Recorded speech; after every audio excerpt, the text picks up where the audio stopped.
آپ کو کسی نے گالی دی، آپ نے اس پر پھول برسائے، آپ کے ساتھ کسی نے زیادتی کی، آپ نے اس پر دولت کے دریا بہا دیے، اور اس کو یہ سمجھنے اور سوچنے پر مجبور کیا کہ محمد کوئی عام انسان نہیں ہے۔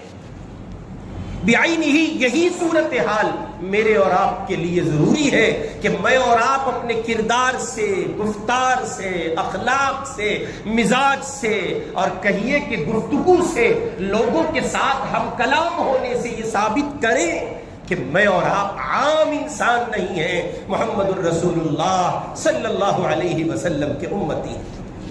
یاد رکھیے، اگر آپ اپنے مزاج میں اتنی سختی لے آئیں گے کہ جب کوئی آپ سے بات کرے تب آپ ٹیڑھا بولتے ہیں، ثابت کیا کرنا چاہتے ہیں؟ آپ کو لگ رہا ہے کہ آپ یہ ثابت کر رہے ہیں آپ بہت بڑے آدمی ہیں، جبکہ آپ کی گفتگو کی تلخی اور ترشی بتا رہی ہے آپ تو بہت چھوٹے ہیں۔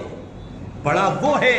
کہ جس کے قریب آ کر لوگ اپنے آپ میں بڑک پن محسوس کرنے لگے، بڑا وہ ہے جس کے قریب آ کر لوگ اپنے آپ میں سلیقہ اور سمجھ محسوس کرنے لگے، بڑا وہ ہے جس سے مل کر لوگ اپنے آپ کو باشعور سمجھنے لگے، اور ایسا لگنے لگے ان کو کہ اس بندے کی صحبت سے، ہم نشینی سے، کنیکٹیوٹی سے، اس کے پاس بیٹھنے سے ہمیں کچھ ملتا ہے، اور غیر محسوس طریقے پر غیر معمولی انقلاب برپا ہوتا ہے۔ بڑا وہ ہے جس کی صحبت سے اور جس کی سوسائٹی سے یہ سب کچھ پیدا ہوتا ہے۔